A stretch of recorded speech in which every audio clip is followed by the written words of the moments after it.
When you come to the Institute, you would meet with one of our internists, get they go over a complete history, take all the medications you're taking. It's really trying to understand everything that's going on, whether it's medicine or self-care strategies.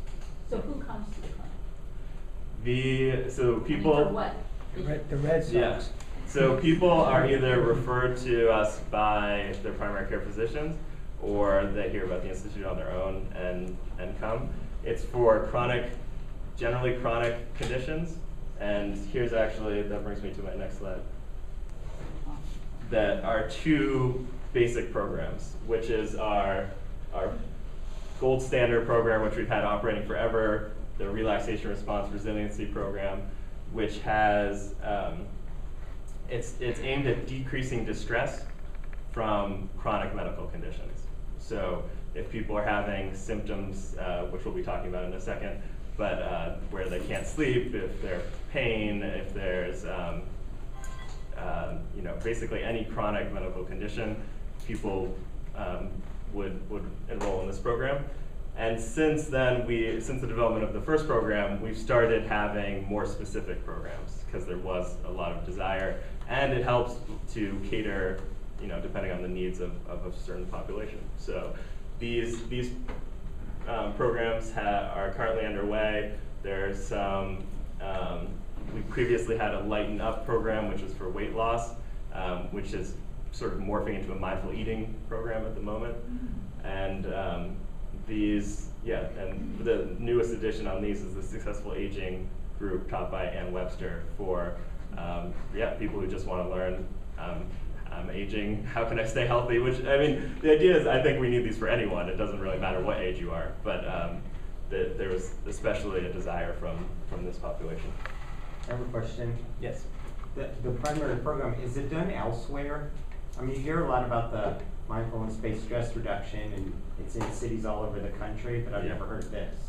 So do you train people to do it elsewhere? There is, yes. And I can hand these out at the end. There's information about a clinical, I attended last summer, and there's a 5-day clinical training program.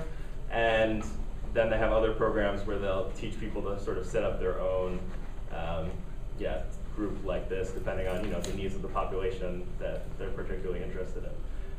So there is. I think one of the reasons that it's not as well known is there isn't sort of the accreditation process, but we're at least tossing around that idea of sort of making it a more standardized training.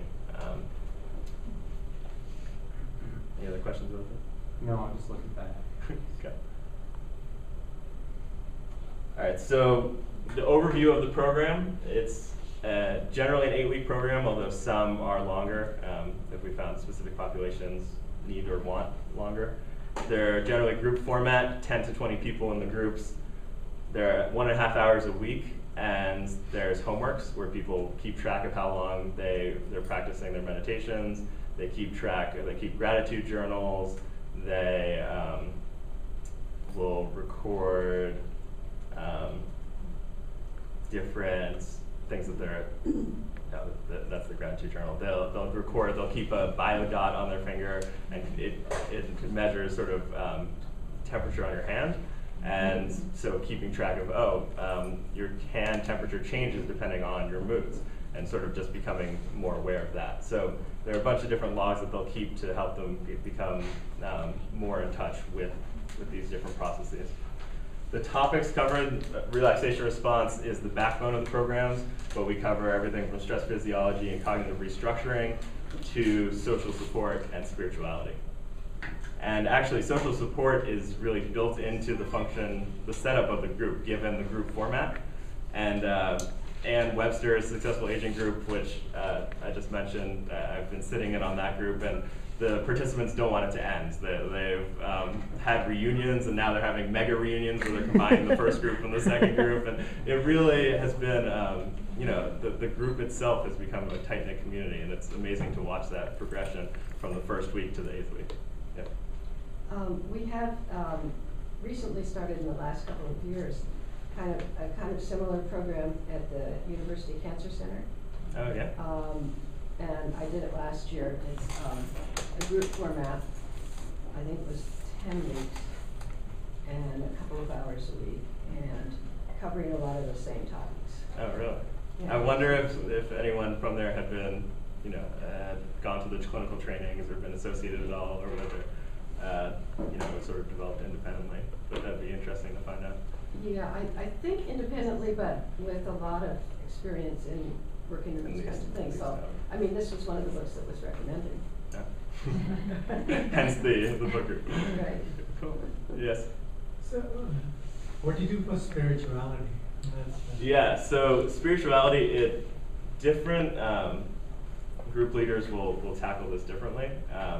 It can be anything from, if people are religious, encouraging them to engage in groups with their religious organizations, or to meaning making and purpose, so more of an existential, trying to figure out what people find important in their lives, and trying to focus their energies on those rather than things that maybe they are less important.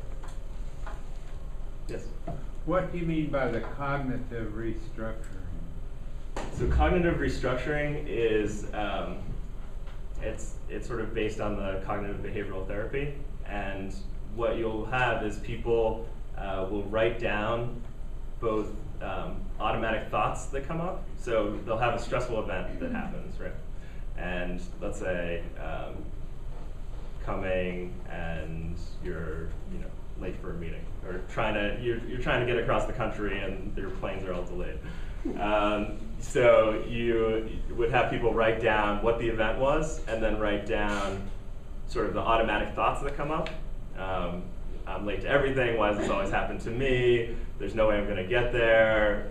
I hate planes. Things can sort of spiral out of control.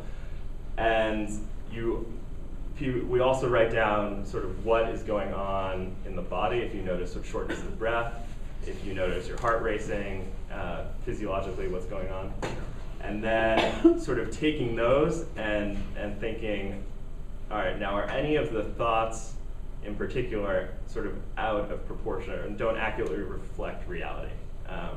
And so if there are any sort of irrational thoughts, then working on, we have lists of ways for people to sort of conceptualize this, but are any of these overgeneralizations, or any of these, all or nothing type of thinking?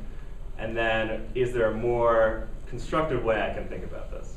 So instead of, if I'm late, if my plane is delayed, instead of worrying about, I'm never on time and I'm never going to make it there, that's not going to make the plane go faster. So instead, you could maybe meditate, or you could use the time for something useful.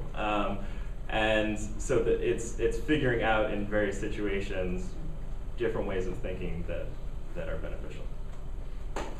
Can you just name the stress parameters of physiology that you go through? Sure. So the basic stress physiology are a lot of the opposites of the things I discussed. So it's you have increased heart rate, increased breathing rate. You have maybe sweating, increased muscle tension. And then we talk about sort of more of the hormones that are released. How you have cortisol, you have epinephrine and norepinephrine. Epinephrine is also called adrenaline, and so that your body is sort of once all these